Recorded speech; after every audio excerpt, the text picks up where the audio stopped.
सवाल नंबर 1, कुरान शरीफ का एक हुर्फ पढ़ने के बदले कितनी नेकियां मिलती हैं? आपके ऑप्शन है ये ए 10, बी 20, सी 30, डी 40। आपका टाइम शुरू होता है अब।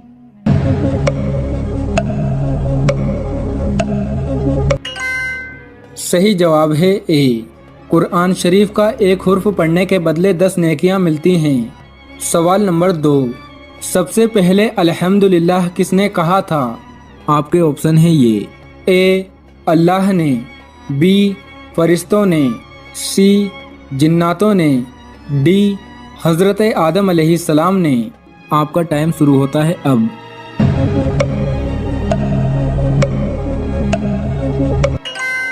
सही जवाब है डी, सबसे पहले अल्हम्दुलिल्लाह हज़रत आदम अलैहिस्सलाम ने कहा था।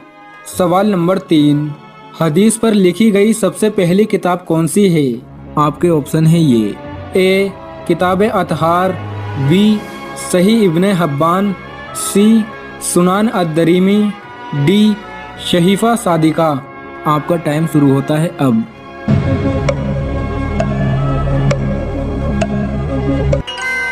सही जवाब है डी, हदीस पर लिखी गई सबसे पहली किताब शहीफा सादिका है। सवाल नंबर 4, हज़रत आदम अलैहिस्सलाम की वफ़ात का दिन कौन सा है? आपके ऑप्शन है ये ए पीर, बी मंगल, सी जुमेरात, डी जुमा।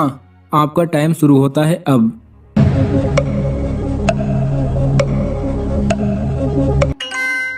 सही जवाब है डी, हज़रत आदम अलैहिस्सलाम की वफ़ात का दिन जुमा है। सवाल नंबर 5, किस पाक जगह पर नमाज पढ़ना मना है? आपके ऑप्शन है ये ए काबे शरीफ के अंदर, बी काबे शरीफ के बाहर, सी काबे शरीफ की छत पर, डी बैतुल मुकद्दस के अंदर। आपका टाइम शुरू होता है अब।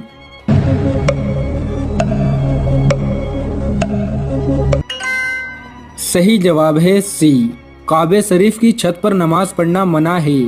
सवाल नंबर 6, अल्लाह के हुक्म से कौन सा जानवर आंखें बंद करके भी देख सकता है? आपके ऑप्शन है ये ए गाय, बी ऊंट, सी हाथी, डी बिल्ली।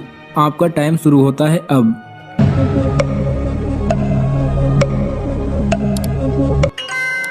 सही जवाब है बी, अल्लाह के हुक्म से ऊंट आंखें बंद करके भी देख सकता है। सवाल नंबर 7, दुनिया में सबसे पहले कौन सा फल खाया गया था? आपके ऑप्शन है ये ए आम, बी अनार, सी खजूर, डी अमरूद। आपका टाइम शुरू होता है अब।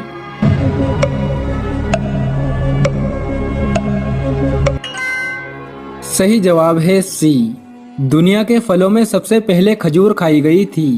सवाल नंबर 8, पैगंबरों की सरजमीन किस मुल्क को कहा जाता है?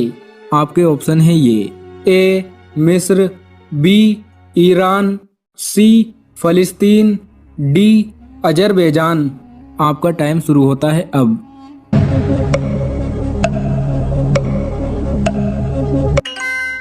सही जवाब है सी, फलिस्तीन को पैगंबरों की सरजमीन कहा जाता है, लेकिन आज के दौर में जालिम यहूदियों ने फलिस्तीन पर कब्जा जमा रखा है। सवाल नंबर 9, कुरान शरीफ में किस सहाबी का नाम आया है?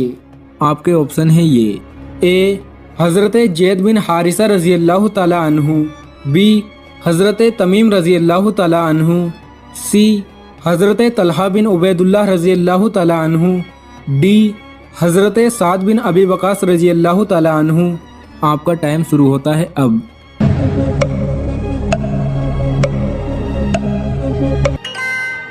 सही जवाब है ए, कुरान शरीफ में हज़रत ज़ैद बिन हारिसा रज़ी अल्लाह ताला अन्हु का नाम आया है।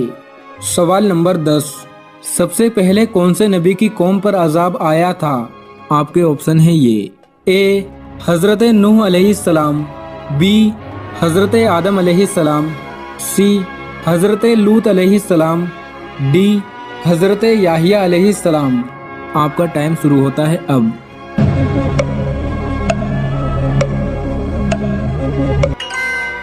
सही जवाब है ए, सबसे पहले हज़रत नूह अलैहिस्सलाम की कौम पर अजाब आया था। सवाल नंबर 11, कौन सा मरा हुआ जानवर खाना हलाल है? आपके ऑप्शन है ये, ए मुर्गी, बी कबूतर, सी टिड्डी, डी खरगोश। आपका टाइम शुरू होता है अब।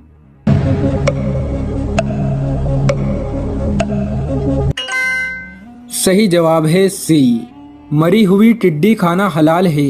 सवाल नंबर 12, किस मुसलमान के हाथों से कटा हुआ गोश्त खाना हराम है?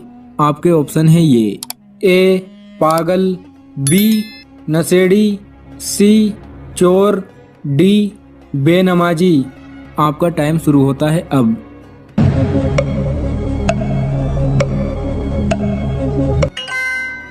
सही जवाब है ए, पागल मुसलमान के हाथों से कटा हुआ गोश्त खाना हराम है।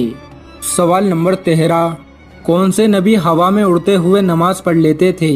आपके ऑप्शन है ये, ए हज़रत यूसुफ अलैहिस्सलाम, बी हज़रत इदरीस अलैहिस्सलाम, सी हज़रत याकूब अलैहिस्सलाम, डी हज़रत सुलेमान अलैहिस्सलाम। आपका टाइम शुरू होता है अब।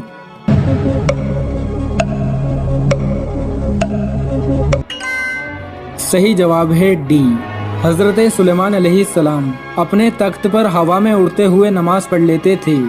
सवाल नंबर 14, सबसे पहले कलम का इस्तेमाल कौन से नबी ने किया था? आपके ऑप्शन है ये, ए हज़रत यूसुफ अलैहिस्सलाम, बी हज़रत इदरीस अलैहिस्सलाम, सी हज़रत याकूब अलैहिस्सलाम, डी हज़रत सुलेमान अलैहिस्सलाम। आपका टाइम शुरू होता है अब।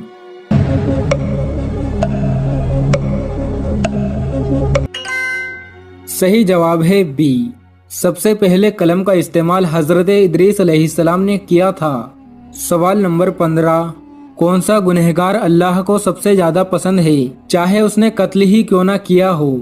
आपके ऑप्शन है ये, ए चोरी करने वाला, बी गरीबों की मदद करने वाला, सी नमाज ना पढ़ने वाला, डी गुनाह करके सच्ची तौबा करने वाला। आपका टाइम शुरू होता है अब।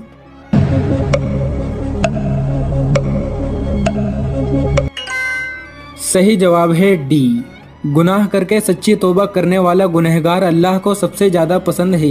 अगर वो सच्ची तौबा कर ले और उस गुनाह की तरफ दोबारा ना जाए तो वो बंदा अल्लाह को सबसे ज्यादा पसंद है। सवाल नंबर 15, बीवी अगर खामिद के हुकूक अता ना करे?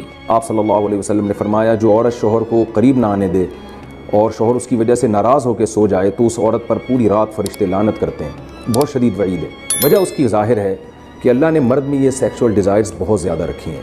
अगर औरत अपने शोहर का इस मामले में साथ नहीं देगी तो मर्द के कदम जाएंगे गुनाहों की तरफ। तो औरत पर लाजिम है कि वो जीनत इख्तियार करे और मर्द को किसी और के पास जाने के काबिल न छोड़े वो, ताकि मर्द भी उससे मोहब्बत करे और वो इधर उधर जो मुंह मार रहा है उससे बचे। देखें, यूरोप में तो इसको जुर्म समझा जाता है कि बीवी की परमिशन के बगैर शोहर उसके पास चला जाए, वो जुर्म समझते हैं। वजह उसकी है कि उनके यहाँ बेहयाई को इतना बड़ा जुर्म ही नहीं है। तो अगर मर्द कल दिन में किसी और के पास चला जाए तो वो इसको इतना सीरियस नहीं लेते। इस्लाम में तो ये बहुत बड़ा जुर्म है कि आपके लिए अल्लाह ने जिस ज़ौजा को बनाया आप उसके अलावा किसी और के पास क्यों जा रहे हैं। तो ये हिकमत उस वक्त तक हासिल नहीं हो सकती जबकि औरत इसमें अपने मफाद पर शोहर के मफाद और शरीयत के मफाद को तरजीह न दे। तो जब तक औरत को कोई बीमारी ना हो, हाँ बीमारी है तो एक अलग बात है, औरत अगर बीमार ना हो तो उसके लिए जायज़ नहीं है कि वो अपने शोहर को अपने करीब आने से रोक दे। तो असल मसला तो यही है।